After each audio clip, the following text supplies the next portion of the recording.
ok là nó riêng pi rồi biết chu chul nâng rồi biết đầm láng computer tá computer cứ chia vậy computer cứ chia ốp có đó miếng sạ sầm khăn mùiประเภท ត្រូវបានគេប្រើប្រាស់ទៅលើការងារជាច្រើនតាមតម្រូវការរបស់មនុស្សហើយវាធ្វើការលឿននិងសុក្រិតមិនចេះនឿយហត់និងមានការចងចាំល្អតោះណាបាទដូច្នេះហើយកុំព្យូទ័រត្រូវបានទទួលស្គាល់ត្រូវបានទទួលការចាប់អារម្មណ៍និងពេញនិយមពីសំណាក់មនុស្សទូទាំងពិភពលោកកុំព្យូទ័រគឺជាឧបករណ៍ដែលត្រូវបានគេច្នៃប្រឌិតឡើងមួយប្រភេទដែលផ្សំឡើងពីឧបករណ៍អេឡិចត្រូនិកជាច្រើនរួមបញ្ចូលគ្នា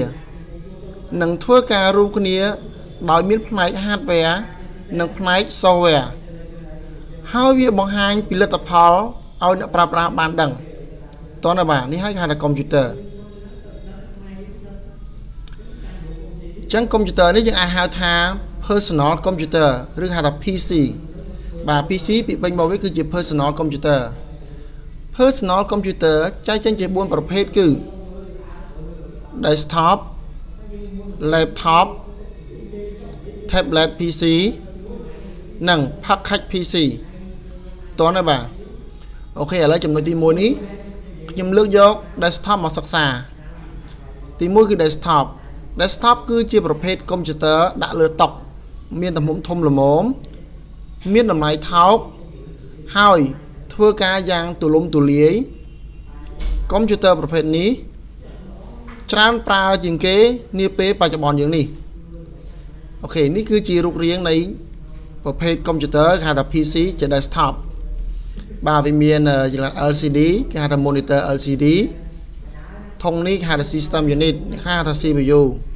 អូខេតាមពិត CPU គឺជាផ្នែកទូចមួយគឺជា chip ទូចមួយនៅក្នុង system unit យើងនេះទេអូខេនេះមកនេះ keyboard អញ្ចឹងធៀបផ្សំអស់នេះឲ្យគេហៅថា computer ប្រភេទវាគឺជា desktop អូខេនេះក៏ជា computer ប្រភេទជា desktop ដែរតោះណាបាទវាមានជា keyboard ផ្ទាំងជា keyboard នេះគឺជា mouse នេះគឺជា speaker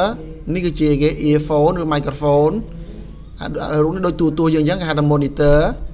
កញ្ចក់វានេះគេហៅថា screen ហើយធុងនេះគេហៅថា system unit តោះណាបាទអ្នកខ្លះហៅថា CPU តាមពិតចំណុចដែលត្រឹមត្រូវគឺ system unit អញ្ចឹងអ្វីដែលយើងកំពុងឃើញនេះគេហៅថាប្រភេទ computer ដើរតួជា desktop ដែលដាក់នៅលើតុតោះណាបាទអូខេអញ្ចឹងឥឡូវនេះខ្ញុំចាប់ដើមបើក website ឲ្យមើល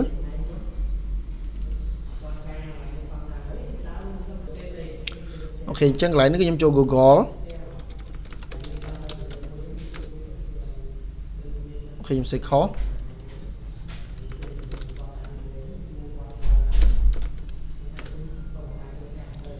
អូខេអានេះខ្ញុំចូល Google ហើយខ្ញុំយក Google English ហើយខ្ញុំយក image បាទអញ្ចឹងចូល Google នេះគឺខ្ញុំចាប់ដើមបើកស្វែងរកប្រភេទជា computer desktop ណាបាទឃើញខ្ញុំដាក់អីគេcomputer desktop អញ្ចឹងពេលដែលខ្ញុំ enter មកវាកំពុងតែស្វែងរកឃើញណាអញ្ចឹងនេះគឺជាប្រភេទ computer desktop ហើយតោះឡើងបាទអូខេខ្ញុំឲ្យ right click ខ្ញុំយក open tab ថ្មីមកបាទអូខេនេះខ្ញុំ right click នេះខ្ញុំ open tab ថ្មីដែរបាទនេះគឺជាប្រភេទ computer desktop ដូចគ្នាដែលយើងកំពុងឃើញអូខេនេះវាកំពុងដើរយល់ទេបាទអូខេចូលដល់ចំណុចទី2យើងរៀនពី notebook នេះអាចហៅថា laptop ក៏បានដែរតោះណាបាទ notebook ឬក៏ laptop វាជាប្រភេទ computer យកដៃវាមានទំហំតូចល្មមមានតម្លៃសមរម្យហើយធ្វើការដូចនឹងប្រភេទ computer desktop ដែរហើយងាយស្រួលយកតាមខ្លួនប៉ុន្តែល្បឿនរបស់ desktop វា process មានថាវាដំណើរការ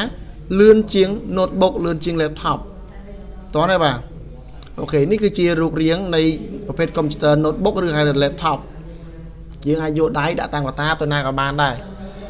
តែចំពោះ desktop នេះយើងពិបាកក្នុងការយល់ទេហ្នឹងបាទវានៅលើតុវាធំខាងវារញ៉េរញ៉ៃច្រើនណាស់តែមាន power ភ្លើងទៀតប៉ុន្តែសម្រាប់ពួក laptop នេះវាមានថ្មវាកាន់នៅជាមួយតែម្ដង dưới lại năng bà ok lấy đến cho bà mấy cái computer laptop chắc nhầm cho Google hay giờ email máu nhưng vài computer laptop thì search chắc là vài để dân cặp bông khơi nó cứ chơi một này computer laptop hỏi toán này bà ok chắc computer laptop về miền mã Dell miền mã Lenovo HP Compaq vậy đàm toán này lại năng bà nó cứ chơi một này laptop ok cho đóចំណុចទី3គេថា tablet PC វាគឺជាបច្ចេកវិទ្យាចុងក្រោយគេដោយយើងអាចសរសេរលើ screen បានមានន័យថាប្រភេទដូចបើយើងមើលមកផ្លូវទៅវាស្តៀងទៅនឹងគេ laptop ដែរយល់តែគាត់ថាយើងអាច touch screen អាចសរសេរលើ screen បានហ្នឹងហៅថា tablet PC យល់ហើយនឹងបាទអូខេសូមចាំដល់យកថា tablet PC នេះវាជាបច្ចេកវិទ្យាចុងក្រោយគេដោយយើងអាចសរសេរលើផ្ទៃ screen បានហើយអាចបញ្ជាដោយសំឡេងជាពិសេសវាអាចធ្វើការដូច desktop និង laptop ដែរប៉ុន្តែដូចគាត់ថាវាអាចធ្វើការបានយើងលក្ខណៈការងារធុនតូចទេសម្រាប់តកតូននឹងការ design តកតូនកាត់តយហ្នឹងនិយាយចំទៅសម្រាប់ build សេរីវាខ្ពស់វាមានល្បឿនធឿនអាចធ្វើការបានដូចគ្នាដែរ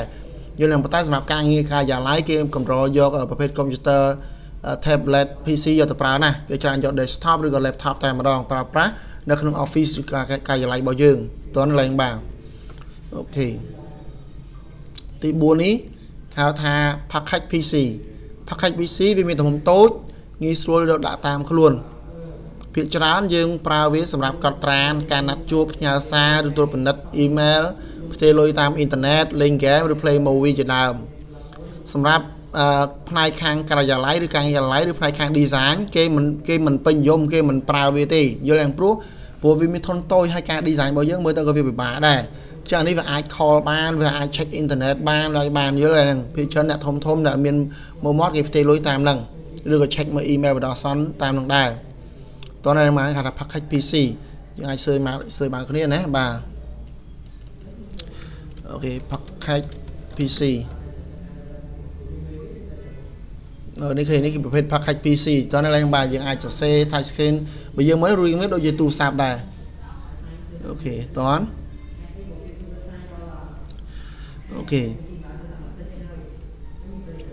ចឹងយើងមុននឹងយើងចាប់ដើមរៀនកុំព្យូទ័រយើងត្រូវដឹងថាតើនៅពេលយើងរៀនជួសជុលកុំព្យូទ័រហើយតើយើងអាចធ្វើអ្វីបានខ្លះ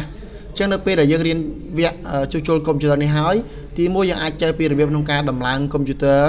ស្គាល់ពីទូនាទីនៃ hardware នីមួយៗ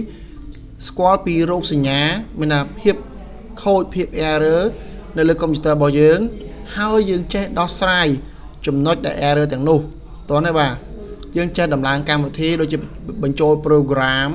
បញ្ចូល driver ចឹងឲ្យទៅតាក់ទងទៅនឹងកុំព្យូទ័ររបស់យើងខូចគឺយើងអាចធ្វើបានទាំងអស់នៅក្នុងមេរៀននេះតោះណាបាទចឹងអ្វីដែលយើងត្រូវរៀននេះយើងរៀនតាមលំដាប់លំដោយមានថាមេរៀនទី1មេរៀនទី2មេរៀនទី3ទៅបើនឹងឆាប់ចេះយល់ហើយនឹងបាទហើយតាក់ទងនឹងការរៀនមុខវិជ្ជាខាងកុំព្យូទ័រនេះសម្រាប់ដូចថាអ្នកដែលមិនចេះភាសាអង់គ្លេសក៏យើងអាចរៀនបានដែរបើតែបើយើងចេះភាសាអង់គ្លេសក៏កាន់តែល្អយល់ហើយនឹងបាទមិនមែនមានថាលុះត្រាយើងរៀនចប់បញ្ញាបត្ររៀនចប់អីឬក៏ចេះអង់គ្លេសបើយើងអាចរៀនកុំព្យូទ័របានមិនមែនទេបាទអានៅក្នុង file video របស់ខ្ញុំនេះគឺខ្ញុំបញ្យល់ជាភាសាខ្មែរល្បិតមួយហើយអនុវត្តជាក់ស្ដែងយើងឃើញតែម្ដងអញ្ចឹងមានថានៅពេលយើងរៀនវីដេអូនេះហើយយើងមានសមត្ថភាពក្នុងការជួសជុលកុំព្យូទ័រតោះនេះបាទអូខេ